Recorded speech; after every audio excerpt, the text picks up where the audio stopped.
আসসালামু আলাইকুম।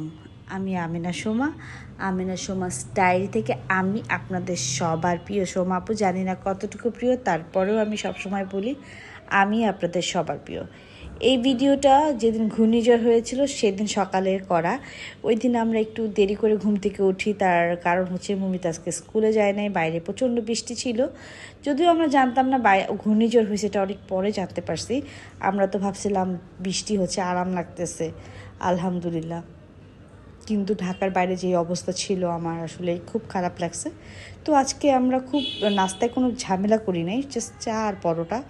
খুবই কিছু খাবো, ডিম বা অন্য কিছু খাবো খেতে ইচ্ছা করতেছিল না, কিন্তু আমার চা দিয়ে এভাবে পরোটা খেতে আমার খুব ভাল লাগে। তারপর আমি একটু বারান্দায় যাই। বারান্দায় পুরা বৃষ্টির পানিতে বারান্দা ভিজে ছিল, আর আমার গতকালকের কিছু কাপড় বারান্দাতে ছিল, সারা রাত ওইভাবেই ছিল, আমি আর নেই। যদিও কাপড়গুলো ভিজে নাই, ঠান্ডা হয়েছিল, তো আমি আবার এগুলোকে রুমে নিয়ে আসলাম। একটু আমার রুমে হচ্ছে তার বা রশি টানানো থাকে, ওখানে আমি কাপড়গুলো একটু মেরে দিই। আর একটু চিকেন নামানো ছিল ফ্রিজের থেকে, আমি যখনই নাস্তা বানাইতেছিলাম তখনই আমি ফ্রিজ থেকে এগুলো বের করে রাখছি, যেন আমি ঝটপট রান্না করে নিতে পারি। কারণ আমার সব কিছুই কাটাকাটি করা থাকে, যদিও আমি কোনো কাটাকাটি করতে পারি না। আসলে পারি না বলতে আমার মা আমাদেরকে ছোটোবেলা থেকে হচ্ছে কাটাকাটি করতে দিতে ভয় পেতো, কারণ আমি হচ্ছে হাতটা তো অনেক কেটে ফেলি। তো এই জন্য হচ্ছে আমার বেশি কিছু হলে আমার মা কেটে দিয়ে যায়, আর আমার হেল্পিং হ্যান্ড যে আন্টি আছে উনিও আলহামদুলিল্লাহ আমাকে অনেক হেল্প করে, সব কিছু কেটে টেটে দিয়ে রেডি করে দিয়ে যায়। তো আমি হচ্ছে ঝটপট রান্না করে ফেলি সব কিছু নামিয়ে। তো আমি একটু চিকেন রান্না করতেছিলাম, আর সাথে ছিল একটু খিচুড়ি, যেহেতু ওই দিন বৃষ্টি হচ্ছিল। যদিও জানতাম না যে ঘূর্ণিঝড় হচ্ছিল, ঢাকার বাইরে মানুষ খুব কষ্টে ছিল। যাই হোক, আমি তারপর একটু আমার ভ্যানিটিটাকে ক্লিন করি, কারণ ভ্যানিটির অবস্থা খুবই বাজে হয়েছিল। আমি একটু সবগুলো ড্রয়ার তাও পারি নাই, আমি কয়েকটা ড্রয়ার এখনও বাকি আছে, ইনশাল্লাহ এগুলোও করে ফেলবো।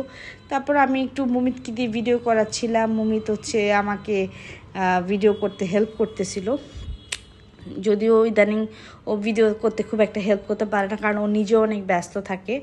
তারপর আমি একটু এই রান্নাবান্না শেষ করে ভ্যানিটি ক্লিন করে রুম টুম গুছায় গোসল করে তারপরে নামাজ পড়ে একটু খেতে বসছি আমি আর মুমিত। আজকে একটু নরম করে খিচুড়ি রান্না করছি, কারণ মুমিত হচ্ছে একটু নরম খিচুড়ি পছন্দ করে, ও ভুনা ভুনা খিচুড়ি খুব একটা পছন্দ করে না।